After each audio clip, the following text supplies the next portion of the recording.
and welcome back to the Conspiracy Couple podcast. I'm Priscilla. And I'm Elvis. And we are the Presleys.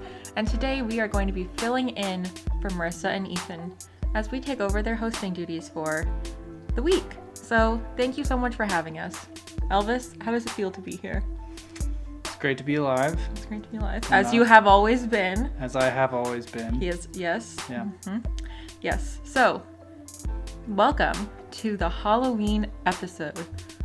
Ooh. We are continuing our spooky series, and we are going to be talking about another spooky topic that I thought was really interesting, and hopefully you guys think it's interesting as well.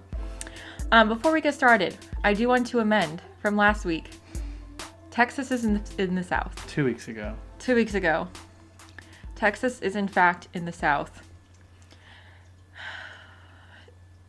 Y'all, I don't understand the vitriol that came with, I don't know. Well, here's the thing. We posted that clip on TikTok. Yes, because it was funny. And also on Instagram. Funny and charming. Because we thought it was a funny clip, a funny moment. And there were some people who I guarantee don't listen to this podcast who just took it upon themselves to be rude. And that's not okay. I got flayed. Yeah, we took down the clip off of TikTok. It's still on our Instagram because people on Instagram were nice about it. Mm-hmm. Just be kind on the internet and follow us. Segue on Instagram, Conspiracy Couple, TikTok, Conspiracy Couple Podcast, where we will continue posting clips as long as people are kind to each other. I was like shook, honestly. Well, Marisa was shook because this is Priscilla. But we can be us now. Okay, so we're Marisa and Ethan. They let us take over for a second. What, girl? Anyways, doesn't make any sense. I don't know. The point is. Anyways, I go on TikTok, right? Each other. 60 comments about how dumb I was. Well, no, I would say it was like 30 comments about people being rude. Probably another 20 comments in support of you, and then 10 comments that were kind of just like neither here nor there. The point was, it's okay if you disagree, and obviously Marisa and I disagreed in that moment, but the point is that people were being unnecessarily rude, saying things about Marisa, saying just unkind things that don't need to be said. And that's when it comes down to it, is you just don't, if you have nothing nice to say, just hit not interested on TikTok and move on. Right. But thank you to everybody who was kind. Thank you to everybody who maybe did find our podcast because of that TikTok clip. If you're watching on YouTube at Conspiracy Couple Podcast, go ahead and give this video a like. Leave us a comment letting us know what you are dressing up for Halloween, or what you think about this podcast. Or if you want to say something nice about Marisa, you can do that too, because Marisa likes nice comments and not mean comments. You know, words of affirmation is one of my top love languages. And I think words of, what's the opposite of affirmation? Rudeness. De-affirmation. I don't think it's a word.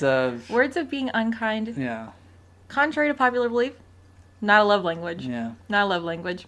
But anyway. Yeah, I have haters, so I'm welcome haters.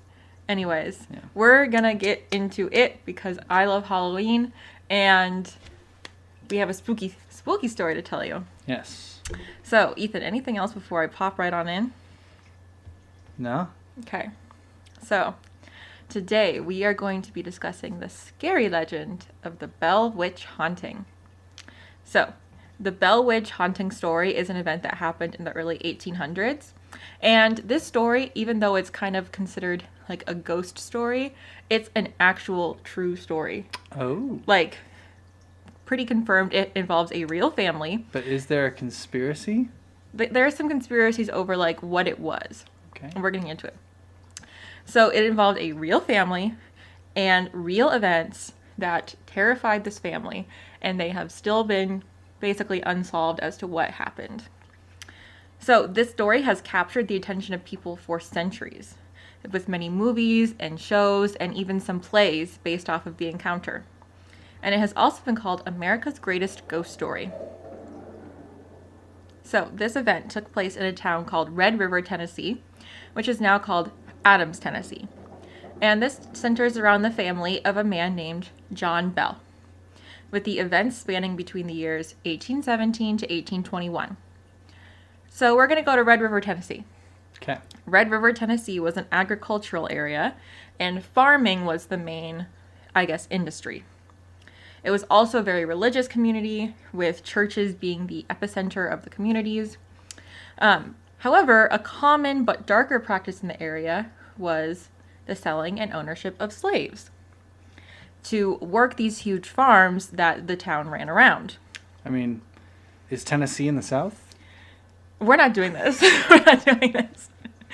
We're not even saying this ever again. So that's kind of like the backdrop. We have these huge farms, these big churches, and the big farms are run by mostly slaves. So now we're going to talk about the Bell family prior to the events. So in the early 1800s, John Bell moved his family, including his wife Lucy and their children, from North Carolina to Red River, Tennessee, purchasing a large house and a couple hundred acres of land, which he used for planting and as a homestead. He also ended up becoming an elder at the Red River Baptist Church, and after he moved, had 3 more children with his wife. How many did they have before? So, I saw one source that said, depending on the source, they either had 6 or 9 children. Like total? Yes. So they either had 6 before those 3, or they total. had 3 before those 3. Yes. So the children that are named are Jesse, Drury, which is a weird... Drury. D-R-U-R-Y? D-R-E-W-R-Y. Oh. Drury.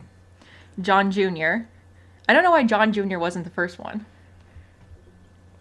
That's always been interesting to me, is when there's a junior and they're not the first one. I don't know why. Was Jesse a boy? Jesse was a boy. Was Drury a boy? Drury was a boy. So you have Jesse, Drury, John Jr. It's like Drew, and then you just added another line. Yes.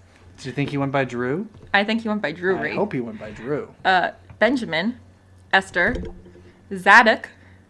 Zadok?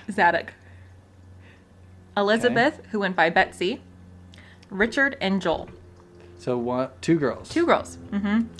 So by the time we get to the year 1817, the 3 oldest children had already moved out of the house and were living on their own, and they had lost one of their children as an infant. Which one? I think it was Benjamin. Dang.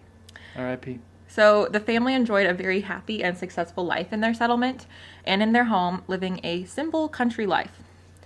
They were also quite a wealthy family, and they had a very large farm, and this farm was mostly manned by enslaved people. Right. So, of course, this is not the story of a successful, financially, and happy family in Tennessee. Obviously not. Everything was fine. Until one day. It wasn't. It wasn't. The end. No. Everything was fine until one day when John was out working in his cornfield.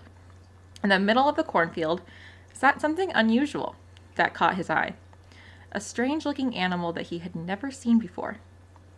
Now, this animal was described as having the body of a large dog and the head of a rabbit, with glowing red eyes. So, John does what any good homesteader would do. He shoots at the animal several times. However, the animal fled. The animal disappeared. They didn't kill it. He did not kill it. But those who lived and worked on the farm reported more sightings of strange and identifiable animals. So some of these animals had a canine appearance, similar to the first animal that was sighted. However, other animals looked differently. And the animals all behaved strangely, and not at all like you would expect normal animals to act. So at the time, John doesn't really think much more of the event, because he really thought his eyes had just played a trick on him. That he had probably just seen a dog or a rabbit or something, and he had just gotten confused, or he was tired or something. So he thinks nothing of this. I probably made this up. Until later that day, when the family is sitting down to eat dinner together, and they began to hear strange noises that they described as a beating and scratching on the walls of their log cabin. It's odd. Unfortunately for the Bell family, this was just the beginning of their terrifying ordeal. Dang. So after that, these beating sounds began to occur nearly every night, with increased force and loudness. These noises were loud enough that the kids would be kept up at night. And John and his sons would often run outside to try to see who was responsible for the noises, but they never saw anyone.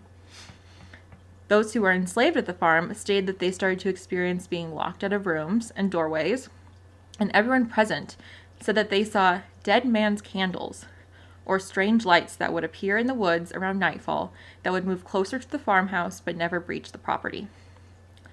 While this was going on, the kids started to experience other terrifying events. They would often wake up in the night complaining that they were feeling rats gnawing on their feet and bedposts, as well as reporting that their blankets and pillows were being pulled off of their beds by some invisible spirit. Of course, there were no rats found in the house. They also heard knocking on the doors and chains dragging along the ground in empty rooms. This is like every classic like horror movie thing. Yep. And I'll ask the question that I would ask of anyone in like a horror movie in this situation. Why don't you leave? Well, they got like a lot of money in this farm. Yeah, but leave. So buy a new farm. Just leave. I mean, If this stuff is happening, leave. that's my question. But anyways. So shortly after this, the family begins to hear the voice of the invisible spirit that was torturing them. These voices were very quiet, but sounded like the voice of an old woman singing old hymns. Well, I guess they wouldn't be old at this time. They'd just be regular hymns. Yeah, regular hymns. Current hymns. They'd be pop music, I guess.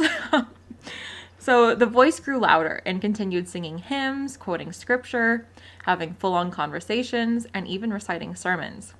Like, she would recite full sermons that some other preacher had preached on, like, earlier in the day. She would quote the whole thing. Okay. She would also call family members by their names. So it sounds like she's just trying to evangelize. Yeah. She's like, y'all, you are the elder. I also am a church-going ghost. And so let's just sing together. They didn't sing with her. I wouldn't. So the spirit did make it clear that she had malicious intentions toward one member of the family in particular, John Bell. And she stated that John Bell was marked for death. And she even said that Mr. Bell is a bad man. Oh, no. So around this time, the events become more violent, with the youngest daughter, Betsy, starting to experience the feeling of someone pulling her hair and slapping her, often so hard that she was left with bruises and welts all over her body. Yikes. So John is the bad man that she has marked for death. She's also torturing Betsy. So Betsy would also be scratched and felt as though she was being struck with pins all over her body. However, other times the spirit apparently acted almost like a possessive mother to her. So the family was scared for Betsy, of course, and sent her to stay with their neighbors for the night, hoping that she could finally get some rest and feel safer. However, during the night, right as they were about to go to sleep, while Betsy is at the neighbor's house, a gust of wind blew through the room, blowing out the candle and leaving them all in darkness. It was then that Betsy heard the voice of the witch telling her that she shouldn't have left and that she should know that the witch could follow her anywhere. So this ghostly voice is now claiming to be a witch. Because before now, we had no inclination of a witch, right? So they call her the witch, the Bell Witch. Okay. Yeah. But as of right now, she just seems like she's a ghost. Like she's just a spirit. Right. They don't know what she is. They just think she's just a spirit. Okay. So after this happens to Betsy, she hears the voice telling her to get a good night's sleep. And then the spirit told her that she wouldn't be bothering her or the neighbors anymore that night. And then she felt a gentle pat on her cheek. Creepy. Have a good night's sleep. I don't think I'd be able to do that if I experienced that. I think it's kind of probably clear that Betsy did not sleep well that night. I'm just going to go out on a limb and say Betsy probably didn't get a good night's sleep. Damn. Who would? So, other family members and people who were enslaved on the farm experienced physical attacks and malicious shrieking and yelling from the spirit. So people seem to think that the more attention the witch got, the more angry and violent she got. So she wanted them to, like, ignore her? I don't know. But they seemed like as they paid her more attention, she got more mad. And like she was feeding off of their fear. Her power was coming from their fear. So up until this point, the family had kept the whole thing a secret. And they hadn't shared what was going on with anyone. But at this time, John shared what had been happening with his neighbor and good friend, James Johnston. So this is like a couple months where they're like just going through it. They're not telling anyone. Mm-hmm. And people were like, why are they not telling people? But I think something that was brought up was like, this was a very religious and like superstitious time. Right. Well, he's an elder in the church too. And so if he comes and he's like, I'm being haunted. Right. Or there's a spirit that's attacking me. They'd probably be like, you're a witch. And he's probably like wondering about his stature if he does come forward. You mean? Sure. His stature. He's probably like, if I say something, then like, I'm not going to be an elder anymore. Right. Which like, is it that big of a deal? I mean, back then, yes. That was a status symbol. That's true. Because I'm just thinking, I'm like, I don't even know the elders at our church. Right, but this is a very different time. That's true. So James comes over, his friend. So James is pretty skeptical about the whole thing, as you would probably expect. So James and his wife decided to spend the night at the home to see what was going on. Why did James bring his wife into this? Like, honestly, why couldn't she just stay home? If my friend was like, I think my house is haunted, I wouldn't say, hey, I'll come over, I'll bring Marissa, we'll stay the night, we'll see what's going on. You know what I would do? I would say, okay, here's what you do. Move. You can sleep on our couch. No, I wouldn't let them sleep on our couch. What if they bring the witch with them? I'll help you find a hotel. Okay. I'd be like, call a priest. No, just move first. First thing you do is move, because then if it doesn't follow you, then you know it's based on that location, and then you get the heck out of there. Mm-hmm. So everything was fine until everyone goes to bed. And James and his wife have settled into their beds. And while they are laying in their beds, their sheets were ripped off of the bed while they were sleeping, and he was slapped. What? You just said bed so many times. They were in bed, and the sheets were ripped Everyone off goes the to bed. bed, and while they're in their bed, something happens in their bed, and the sheets were ripped off their bed. It just was funny to me. The situation warranted it. So James springs up out of his bed, and he says, "In the name of the Lord, who are you, and what do you want?" Ooh. Nobody answered. Dang. But he was convinced, first of all, rude, but he was convinced that there was some kind of evil spirit terrorizing the Bell family, and he described it as the kind of evil spirits in the Bible. Another member of the... Okay, but here's the thing. We're going to get into theology. If this is an actual evil spirit, right, and it's in the Bible, when he invoked the name of Jesus, wouldn't it have to answer? I don't know. Anyways, that's a good question. So... James leaves. James and his wife leave. Another member of the area. Good call. Yeah, good call. They're like, actually, we're going to move in. No. Another member in the area comes to the home to see what all the commotion was about, claiming that he wasn't scared of the witch and that he was too big and strong to be attacked or victimized. Because the spirit is going to say, man, that guy's over 6 feet tall. I better leave him alone. That seems like something she'd say. Well, he stays at the house. And in the middle of the night that he stayed at the house, the Bell family awoke to him running around the home frantically before fleeing from the house and never returning. What was he fleeing from? The spirit. He fled off into the woods. So, it appears he was not too big. It appears not. So, would-be President Andrew Jackson even took an interest in the Bell Witch. Oh. And he apparently attempted to come to the home to see for himself in 1819. However, before he could reach the homestead, him and his entire travel party were threatened by some invisible source. Also, one of the wheels of his carriage became stuck, and he heard a woman's voice speaking. And apparently all of the men heard the woman's voice say, "All right, General, let the wagon move on. I'll see you again tonight." He was a general at the time. So after he hears this voice telling him to let the wagon move on, his carriage was able to move again. So later that night, they were setting up camp when one of the men went out and fired his pistol. He did this because he said that he was a witch hunter and that the witch was scared of him and that he would be able to, like, kill the witch with... Just by shooting his gun? Just by shooting. He's just like, the witch is here somewhere. He just went out, he's like, I'm going to shoot the witch. Right, he's just like, do. Okay. And he said he had these like special silver bullets, which I think are for werewolves. Yeah, I'd say that's a werewolf. That's a werewolf thing. So maybe you should have studied that a little bit more. Also, I'm just getting confused where this whole witch thing is coming from because it seems very clearly like it's a ghost. Yeah. Not a witch. Well, unless this witch is we're invisible. going to get into it. Okay. So he was shocked to find that the gun did not work. And later he felt he was shoved by some invisible force, seemingly confirming the witch's statement to them that she would see them later that night. After this event, the group decided that it would be best if they just left, rather than continue on. Yeah. That's what I would do. So the story of the Bell Witch continued to spread, with people from the town coming by the Bell homestead to try to communicate with the spirit and get a response from it. They were often successful, with the spirit responding differently to each different contact. The spirit was apparently heard saying that it was the spirit of someone who was buried under the house and that it was disturbed.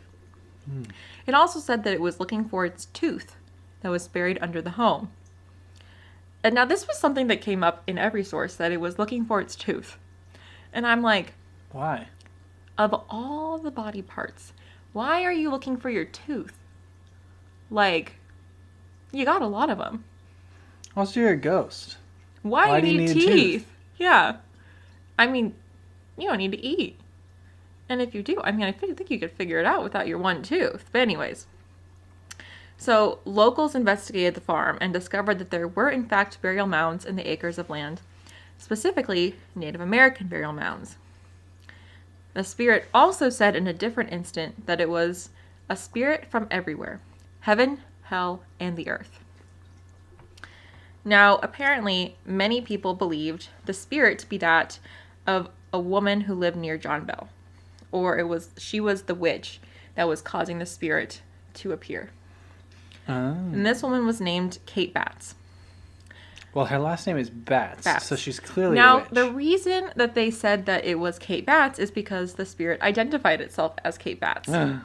While John, the family, and some preachers in the area attempted to communicate with the spirit. Now, Kate was described as being a strange woman. Now, a video I watched said you could do a lot of things that are normal and be considered a strange woman in the 1800s. Well, you're a woman. That's pretty much all you needed. Yeah, she's pretty weird. I guess you could say she was pretty weird. Seems like it. So, Kate's brother had a business deal with John Bell over the sale of a slave. And this business deal went poorly. Well, it went poorly because it happened in the first place. But, however, as the story was passed down, it became twisted that Kate and John had been involved in the business deal instead of her brother. Okay.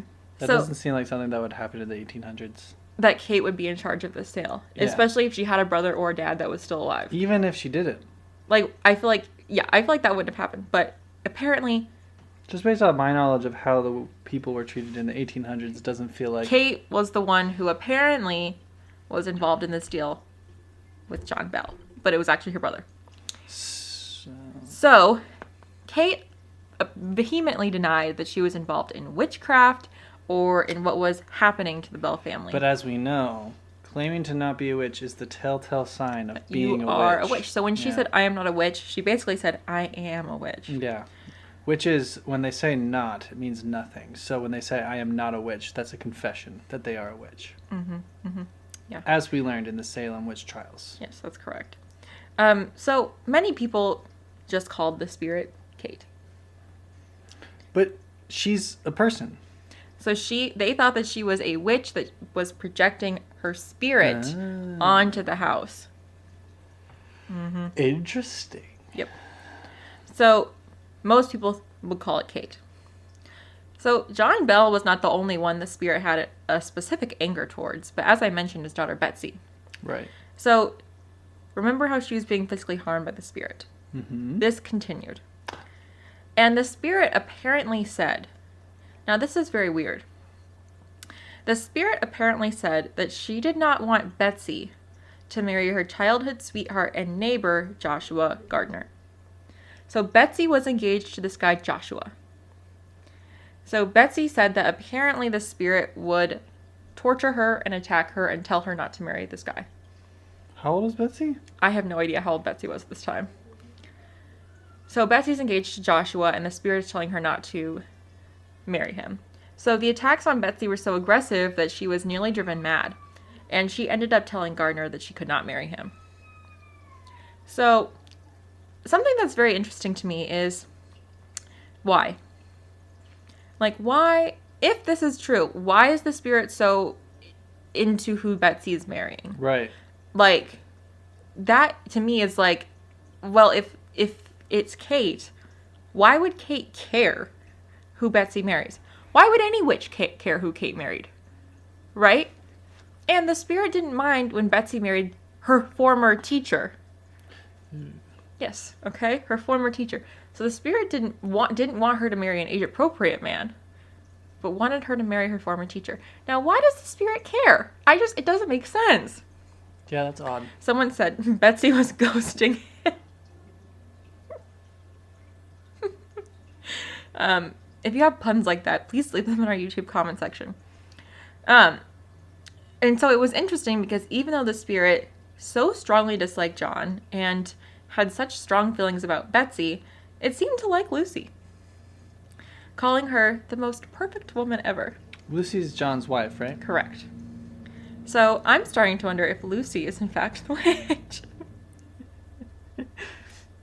Lucy's like talking. She's like talking as a witch. She's like, Lucy, you're the most perfect woman in the world. Just talking to herself. She's like, you're the most perfect woman in the world. You have the best hair. You have the best skin. You're so beautiful. And she's like, wow, thanks. And she's like, I hate my future son-in-law. Marry the teacher. No, I'm just kidding. So do you think that Lucy's the witch? Because, well, I need more information. Anyways, so that's all about Lucy being the most perfect woman ever. But I thought that was funny. I think that's not enough evidence. Lucy, you look great today. Your hair is looking especially coiffed. So over the course of time, John Bell, who was now close to 70, began to experience poor health, as you do when you get close to 70. That's shocking that it didn't start until he turned 70. Like in the 1800s? What was the life expectancy then? 50? I think it was longer than 50. Isn't the life expectancy now like in the 70s? It's 78. I'll look it up. 78 and it's 80. It's 78 for men. I think 81 for women. This was what, the early 1800s? Early 1800s. Just 1800s? Yeah, early 1800s. Here's the thing. That's what I asked. I saw this thing that said that people think that people in the Middle Ages live to be like 25, which is just generally not the case. Like they typically lived in their 50s or 60s if they survived past infancy. Right, but so many people died in infancy that brings down the life expectancy. That's true, but if they survived past infancy, they would live longer. So, okay, well, this isn't that helpful. Because this says between 1800 and 2000. It's a large span. Well, I'll let you get to work on that. Okay. So John Bell's health is going downhill. And he began experiencing symptoms that would be consistent with seizures, as well as having trouble swallowing over the course of a period of time, as well as trouble moving. And he would feel these strange sensations in his mouth and in his face. And as his health continues to decline, he continues to be told by the spirit that the spirit is going to kill him. Nobody knew what was causing the symptoms, but shortly after they started, John ended up slipping into a coma. And in December of 1820, John Bell ends up passing away. And because of his age and his symptoms, his death is ruled as being related to natural causes. However, there was something about the death that led some people to think that perhaps it wasn't so natural of causes that led to him passing away. So one of the family members, John Jr., finds a vial of black liquid near John's bed.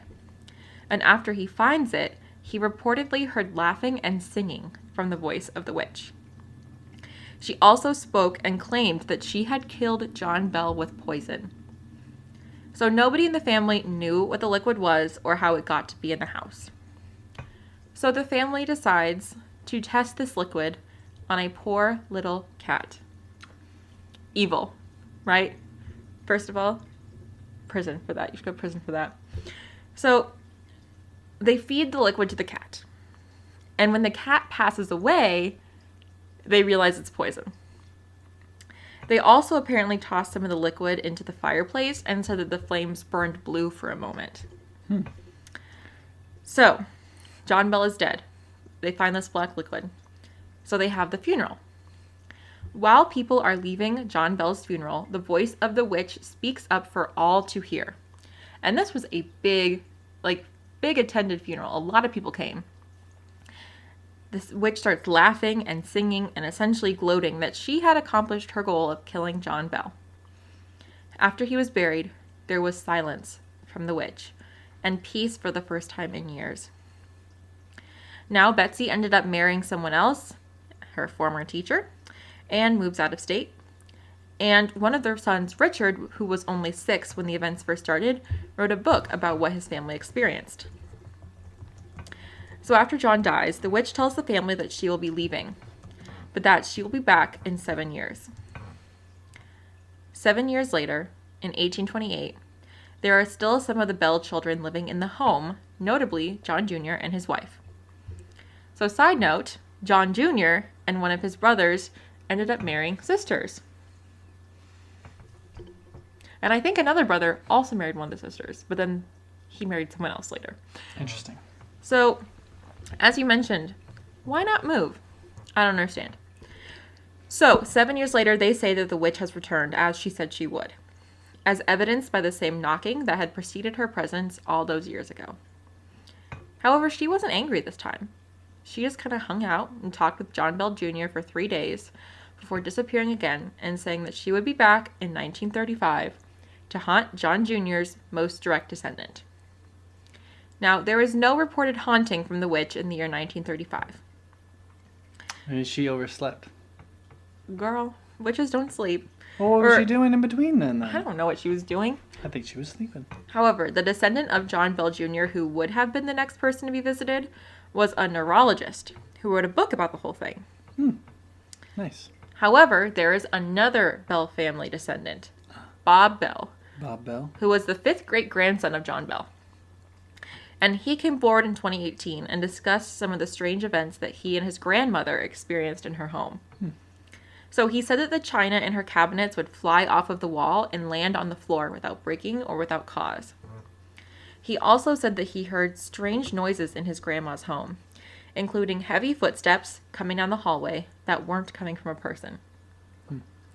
Interestingly enough, he stated that he found an old Bible that was from 1820, the last year of the hauntings in his grandma's home, and that once he removed the Bible from the house, all of the things that he had been experiencing stopped. So some people believe that the Bell Witch never actually left, and that her spirit continues to wreak havoc on the grounds and property the Bell home used to be on. She has also been blamed for hauntings that have occurred all over the South, as her story has become pretty infamous.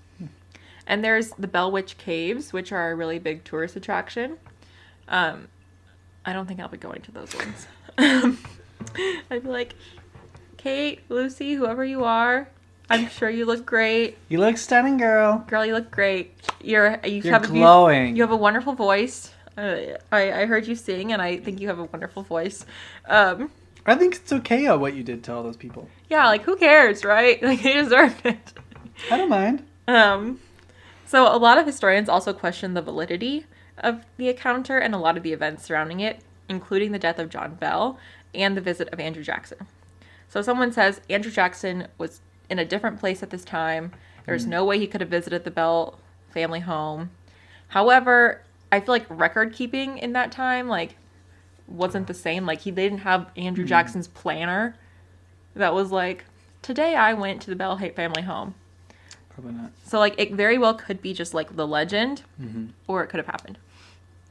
So, historians also question the validity of the testimony given by Richard Bell in his book, saying that he was too young and that he doesn't have, like, remember it as well. However, he also has siblings who are older. So, it's probably not like, oh, this is only me. Like, he probably talked to his siblings. Right. So, there is the theory that the hauntings attributed to the Bell Witch could have been performed by a person rather than a witch or a spirit of some kind. So, specifically, people question whether those who were enslaved at the home poisoned John Bell with arsenic in an attempt to get free. And that they used the stories of the hauntings and the fear surrounding it to make a plausible explanation for it. Interesting. So, arsenic poisoning was common during that time. And there were other instances of enslaved people poisoning the slave owner with arsenic. It does seem as though, like, if this were the case, they were playing the long game. Right. Because these hauntings took place over the course of about 4 years. Right. So And they didn't poison him until he was old. And they didn't poison him until the end of the fourth year. Like, if they really, I mean, if that was the end goal, why wouldn't you poison him at the beginning? Right. Like, also, why add in the whole thing about not wanting Betsy to get married to her fiance? Yeah. Like, maybe they, like, did they like Betsy? But it's like... But then they potentially were like... But then how would they have done the stuff, like, the physical things? What about the animals?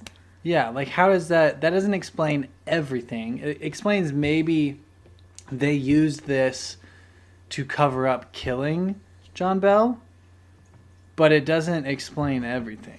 Like, there's no way, like, people, even if it was a group of slaves, like, even these people who obviously have access to the house and everything, like, it still doesn't explain everything. Mm-hmm. Because there are these, like, unexplained circumstances or, like, a physical thing or, like, noises and there's nothing there. So it's like, I don't know. Like, maybe some of it could have been... So every time someone went to look, they, like, got away? Right. It just feels a little bit like an easy thing to blame, but I don't feel like there's enough. I feel like, yeah, I don't know. It is very easy to, like, that's a very easy group of people to blame for this. It feels like maybe more, the thing that would make sense to me is, like, they took advantage of that that was situation. already happening. Yeah. Yeah. And they used it to kill John Bell. But, yeah, I don't know.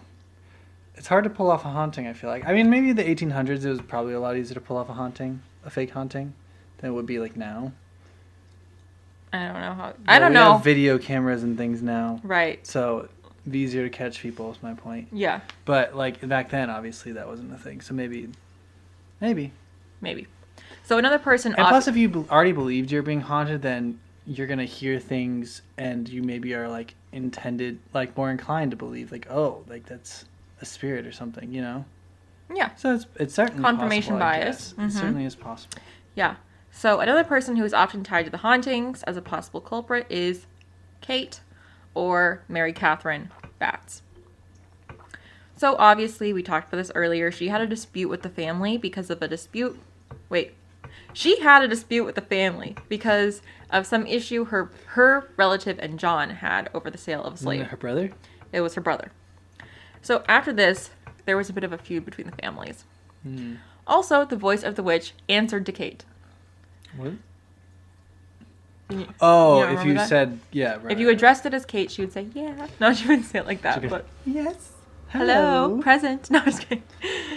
So she was the prime suspect in John's poisoning for a time, but there's no evidence linking her to the hauntings or to the poison. Regardless, the symptoms that Richard Bell described his father as having prior to his death were consistent with heavy metal poisoning, or specifically arsenic poisoning, as well as the flames burning blue pointing to arsenic. Yeah, that makes sense. So, of course, then that leads the question, was it a witch? Was it a spirit? Was it a spirit of a witch? What was it? Was it supernatural? That's kind of the last question, is maybe this was all supernatural. Maybe this was a witch. Maybe. And this was a time where there was a big belief in the supernatural and in witchcraft. So obviously, like, it's hard to pinpoint every single thing that happened to one person or to a group of people. And I think it seems consistent that people were thinking it was supernatural. Everyone who encountered it thought it was supernatural. The question that some people pose is, did it even happen at all? It's possible. Like, did it happen? Is this just like a ghost legend, story? Yeah, is this just a legend that was passed down? So, after everything we've talked about, first question, Ethan, do you think that it was a witch, a spirit, a person, or nothing at all? I don't know. I think it's probably... I mean, the thing is it happened in the 1800s, so it's difficult to really get any sort of solid answer about anything. You know, so it's tough. My guess is either it was like a person or some people, and then they believed they're being haunted, so it kind of, you know, it was like a self-fulfilling prophecy at that point.